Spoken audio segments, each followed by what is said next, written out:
A ver, ¿se imaginan que una profecía bíblica de hace 2000 años pudiera explicar lo que está pasando en la política de hoy? Pues bueno, hoy vamos a desmenuzar el argumento súper provocador de un autor que afirma exactamente eso, conectando la fe, el nacionalismo y el poder de una manera que, de verdad, es para pensarlo. Para empezar, el autor de este material, Darrell Waters, traza una línea en la arena, bien clara. Él sostiene que hoy en día existen, digamos, dos versiones de la fe. Una, la que sigue las enseñanzas de Cristo, y otra a la que él llama un falso cristianismo, que en realidad sigue a una figura política. Para entender bien cómo arma todo su caso, este va a ser nuestro recorrido. Primero, vamos a ver su idea de las dos fes. Después, cómo se mete con la tradición de la Iglesia.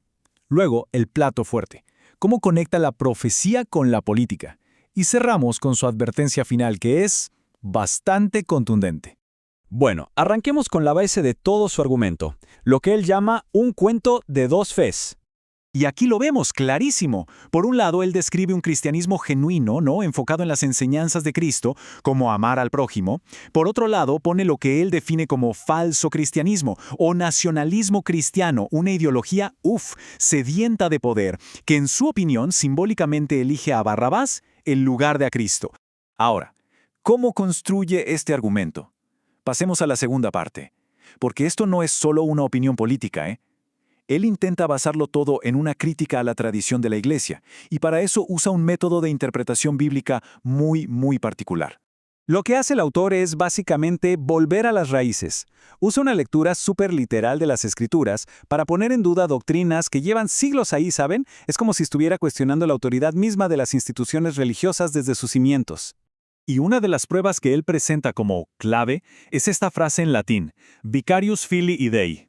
El autor nos dice que esta frase, que significa algo así como sustituto del Hijo de Dios, está grabada en el cetro papal, pero para él la cosa no termina ahí. Esa frase esconde algo más.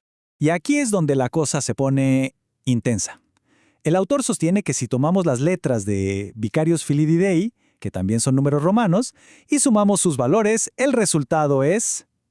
Sí, 666, el famoso número de la bestia del Apocalipsis. Pero ojo, y esto es súper importante en su argumento. Él aclara que no se está refiriendo al Papa. Para él, el número le pertenece al cargo, a esa corona. Y dice textualmente que la bestia no es quien la usa ahora, sino el hombre que pretende tomarla. Y claro, esa frase nos deja la mesa servida para la tercera parte, la conexión entre la profecía y la política. Aquí es donde toda esa crítica teológica se convierte, ya sin filtros, en una acusación política muy directa. Sin darle más vueltas, la conclusión central del autor es esta. Él identifica a Donald Trump directamente como la figura del anticristo que se describe en las profecías de la Biblia, específicamente en los libros de Daniel y Apocalipsis. ¿Y en qué se basa para decir algo así? Bueno, él empieza a trazar paralelos.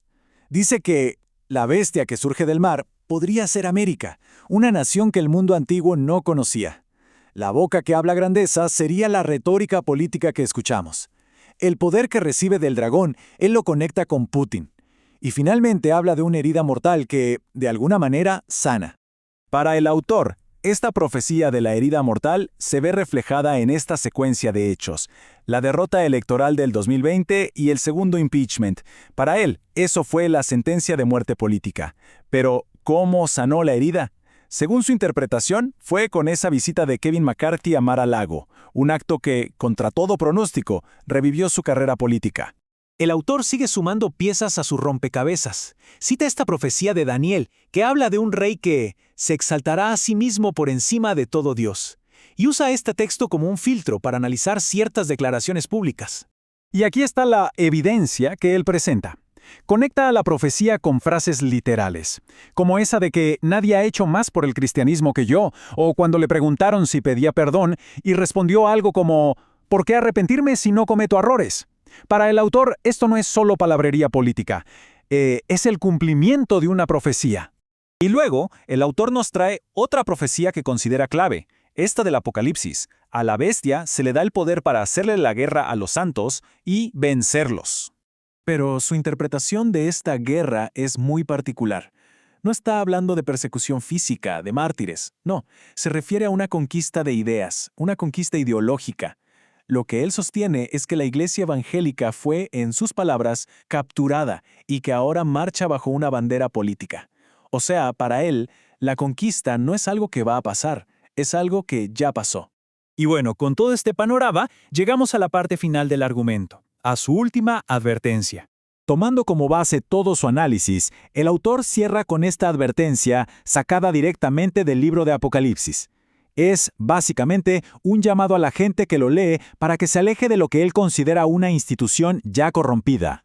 Al final, el autor dice que su meta es bastante simple. Quiere presentar lo que él cree que es la verdad, y con eso hacer que la gente se plantee una pregunta que es fundamental. ¿Les están diciendo la verdad sus líderes religiosos? Y todo esto nos deja con una reflexión para el final. Miren, más allá de estar de acuerdo o no con las conclusiones de este autor, su argumento nos muestra el poder inmenso que sigue teniendo la interpretación de textos antiguos en nuestro mundo político de hoy.